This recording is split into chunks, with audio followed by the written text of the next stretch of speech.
नमस्कार, मी रेणुका. तर तुम्हा सर्वांचा पुन्हा एकदा माझ्या यूट्यूब चॅनलमध्ये फार फार स्वागत आहे. तर आजच्या व्हिडिओमध्ये मी तुमच्यासाठी आणखीन एक रुचकर अशी नाश्त्याची रेसिपी घेऊन आलेली आहे, जी एकदा तुम्ही नक्की करून बघा, तुम्हाला फार आवडेल. मग उशीर कशाचा, चला सुरू करूया आजचा व्हिडिओ. मग ही रेसिपी बनवण्यासाठी सर्वात आधी आपल्याला एक बाउल घ्यायचा आहे आणि इथे मी 1 कप जे हिरवे मूग असतात ते बॉईल करून घेतलेले आहेत. तर तुम्ही हे मूग भिजवून पण घेऊ शकता. त्यानंतर आपल्याला याच्यामध्ये एक बारीक चिरलेला कांदा घालायचा आहे. त्यानंतर आपल्याला याच्यामध्ये 1 चमचा जिरे घालायचे आहे.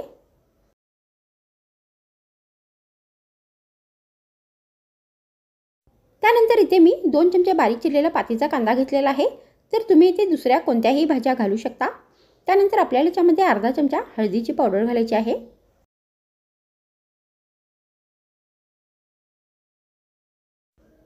त्यानंतर आपल्याला याच्यामध्ये चवीनुसार लाल मिरची पावडर घालायची आहे.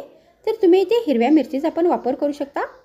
त्यानंतर आता आपल्याला याच्यामध्ये चवीनुसार मीठ घालायचं आहे.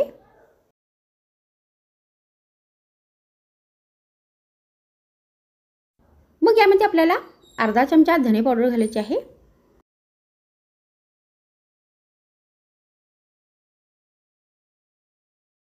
मग शेवटी आपल्याला याच्यामध्ये 1 कप तांदळाचे पीठ घालायचे आहे. तर तुम्ही इथे तांदूळ पिठाच्या जागी बेसनाचा नाही तर गहू पिठाचा पण वापर करू शकता.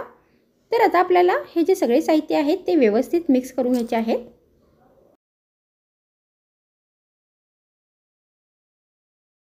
आणि या सर्व साहित्यामध्ये थोडे थोडे करून पाणी घालायचं आहे. आणि या रेसिपीसाठी हे मिश्रण बनवून घ्यायचं आहे. तर हे मिश्रण आपल्याला घटसर बनवून घ्यायचं आहे, फार पातळ नाही बनवायचं आहे. तर ज्या प्रकारे आपण पीठ भिजवतो त्या प्रकारे हे आपल्याला मिश्रण बनवून घ्यायचं आहे.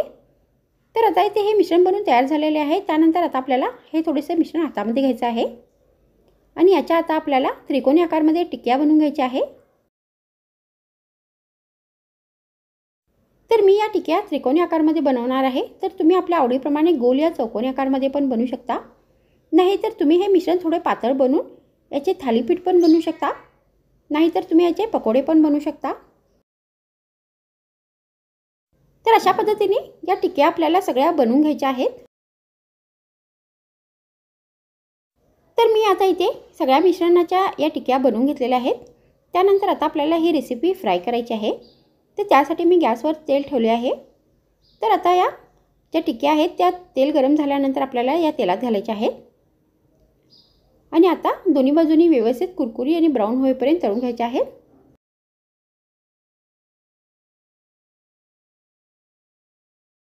तर आता मी ही रेसिपी इथे शॅलो फ्राय करणार आहे. तर तुम्ही ही डीप फ्राय पण करू शकता.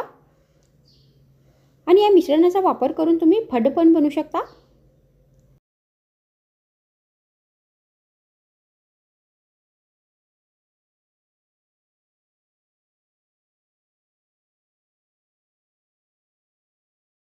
तर आता इथे ही रेसिपी व्यवस्थित दोन्ही बाजूनी फ्राय झालेली आहे आणि या टिक्या आता बनवून तयार झालेल्या आहेत.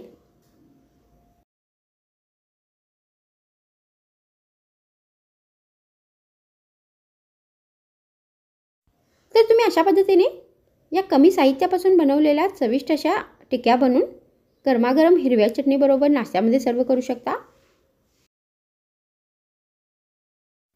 तर तुम्ही या रेसिपीला सॉस बरोबर पण देऊ शकता. नाहीतर फक्त चहा या कॉफी बरोबर एक स्नॅक्ससारखं पण सर्व करू शकता. तर माझ्या व्हिडिओमध्ये इतकेच. पुन्हा भेटूया आणखीन एक नवीन रुचकर रेसिपीसोबत. तर मग थँक्स फ्रेंड्स वॉचिंग माय व्हिडिओ.